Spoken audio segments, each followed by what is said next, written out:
looks like that the public is being deceived. Once again, when you see all of the inconsistency in the media, their narrative, the propaganda, that means we are being deceived and lied to, in my humble opinion. Yeah. And I say this is why we must continue to ask questions. That's right. Continue to ask questions when it don't feel right. We go on our gut instinct. Right. And if it don't feel right, if it ain't making sense, then it ain't making no sense. That's right. And that's just how we are. Yeah. Now, I want y'all to know that we are opinionators, and we're going to give you all our opinion about what's going on. That's right. All right. Okay, so you know Biden, he's been labeling MAGA as ultra MAGA now, right? Okay, but I remember we tried to tell you all something. Yeah.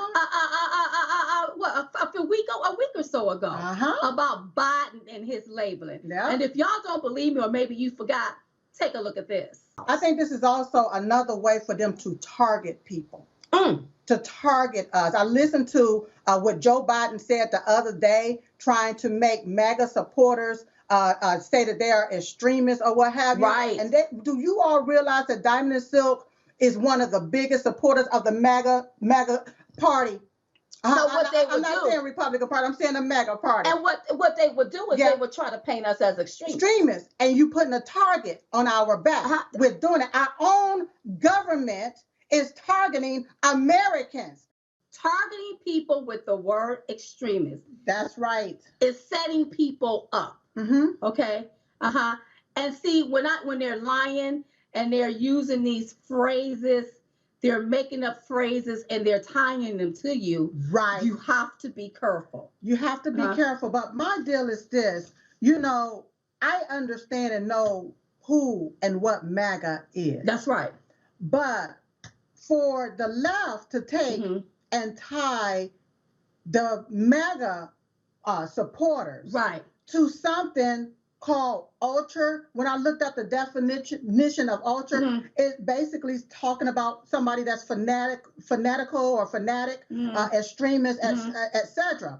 So for him to take and continue to use that word to describe MAGA, my problem is MAGA supporter adapting and adopting to what the left is trying to push and make MAGA appear to be. And when you do that, you're giving that word credibility. You saying that's who you are. So anything that jump off that's extreme in this country, you will get blamed for it. Now, the one thing I love about you is your gut instinct. Yes. You thought about this the other night. Wait, something is wrong here. Something is wrong. Something is off. We about to get tied to something. You tweeted out something. I believe the Daily Beast picked it up and they wrote an article about it. That's right. Everybody was like, no, we're going to be ultra mega. We're going to be ultra mega and ultra mega. And then I believe a few hours later, something happened in Buffalo, New York, and now they're tying Republicans, conservative, MAGA people to it.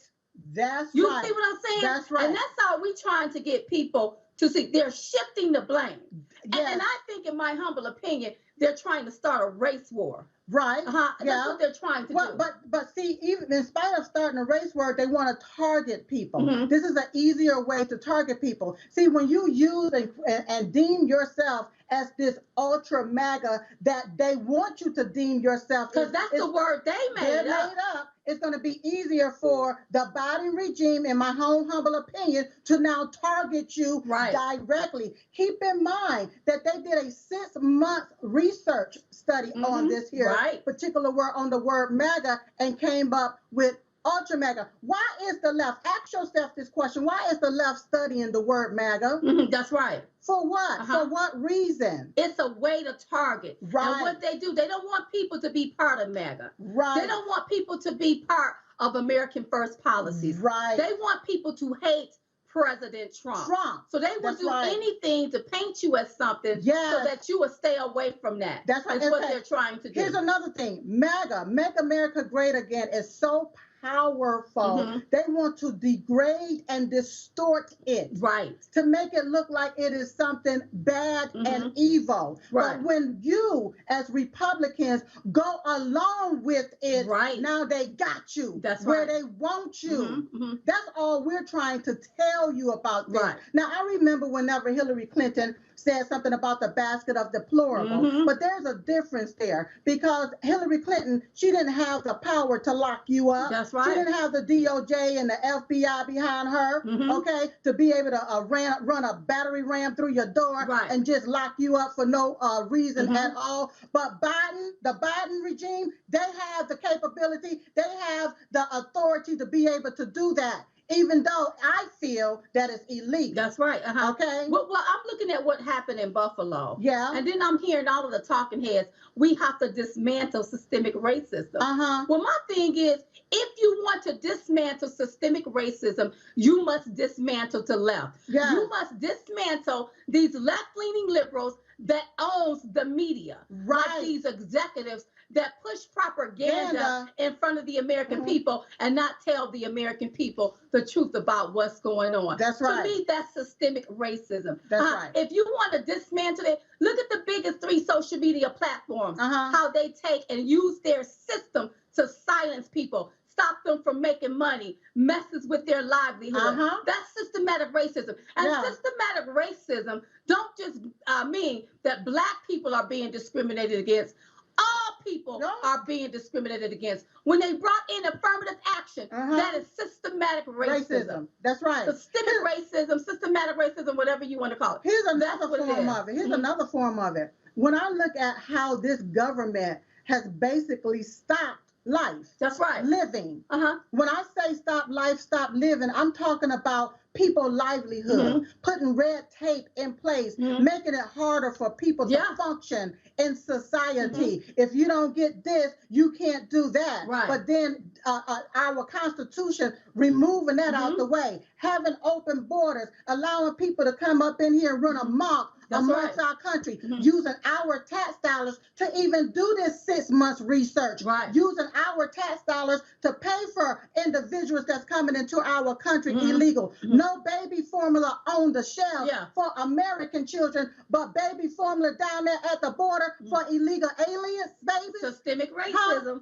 This part of the affecting system. all people. That's right. When you look at the system and you see how the media prompts up a billionaire that's not even a doctor or a scientist. And you got this billionaire telling us what we have to pump in our body or else.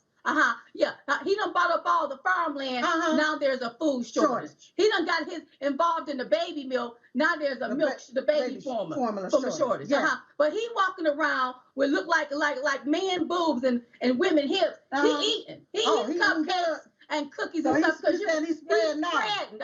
And all the rest of us sitting up here trying to figure out what we gonna do. To me, that's systemic racism. That's right. It's the discrimination that's in these systems, that's built into these systems, where you get ahead, but you won't get ahead. When you look at some of these people that feel like you need my permission to run for office or do things in this country. To me, that's the good old boy systemic racism, in my humble opinion. And you don't have to be Black. You don't have to be white to experience. You can be any color to experience this systemic racism. So if the left want to get rid of systemic racism, systematic racism, or whatever y'all want to call it, we must dismantle them because they put a lot of this stuff in place.